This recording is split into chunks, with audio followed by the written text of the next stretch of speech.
Mes chers collègues, mesdames, messieurs, 2023 a été une année particulière, avec une succession de crises qui ont marqué notre pays. Des crises dans lesquelles, à nouveau, les collectivités locales, les élus locaux, les agents du service public, que je veux toutes et tous remercier, ont été en première ligne pour accompagner nos concitoyennes et nos concitoyens. Au quotidien, nous sommes mobilisés pour apporter des solutions concrètes, mais aussi pour préparer l'avenir.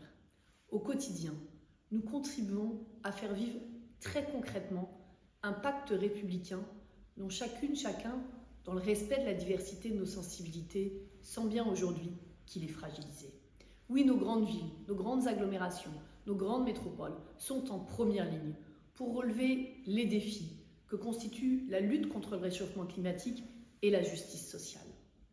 Alors, à France Urbaine, cette force collective qui est la nôtre, nous la mettons au service de la réussite du pays, au service de l'accompagnement des citoyens, y compris des plus fragiles. Nous le faisons dans un dialogue constructif et exigeant avec l'État, pour des réponses mieux adaptées aux nécessités du terrain, pour le respect de l'autonomie financière et fiscale de nos collectivités, pour le respect en réalité de la libre administration de nos collectivités locales. Être en première ligne face au réchauffement climatique, cela nous oblige. Faut-il rappeler ici que nous sommes responsables de 2/3 des émissions de gaz à effet de serre. Alors oui, la réponse territoriale en matière de transition écologique sera déterminante. Quand on pense à la question des logements et de la lutte contre la précarité énergétique, qu'on pense à la décarbonation de nos mobilités, à la transition de l'économie, mais aussi aux projets alimentaires territoriaux que nous développons, à la santé environnementale, aux enjeux de santé mentale que chacun sent de plus en plus prégnants dans les périodes que nous traversons. Faut-il aussi rappeler que si, à France Urbaine, nous représentons la moitié des Françaises et des Français, nous représentons parmi eux, 2/3 des personnes en situation de pauvreté dans notre pays, notamment dans nos grands quartiers populaires. Oui, là aussi, la réponse territoriale pour répondre aux défis de la cohésion sociale sera absolument déterminante. Alors sur tous ces sujets, nous avançons, nous faisons des propositions.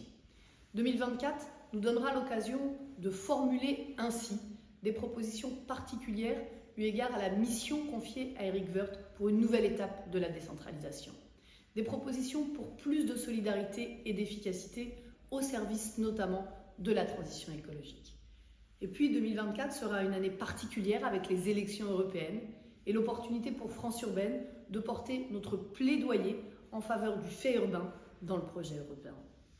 Enfin, 2024 sera pour la France l'année de l'accueil des Jeux Olympiques et Paralympiques. L'ensemble de nos collectivités sont mobilisées pour faire de ces Jeux à la fois une réussite pour la France, un temps de rayonnement, mais aussi un moment de partage populaire pour les habitantes et les habitants. Je sais que nous y sommes collectivement attachés et très mobilisés pour ce grand moment qui s'annonce.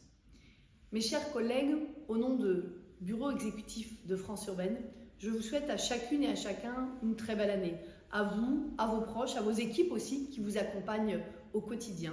Je sais que nous sommes animés pour notre pays de l'espoir de plus de progrès, de plus de sérénité aussi pour les habitantes et les habitants, d'un pacte républicain respecté, vécu au quotidien par l'ensemble de nos concitoyennes et de nos concitoyens.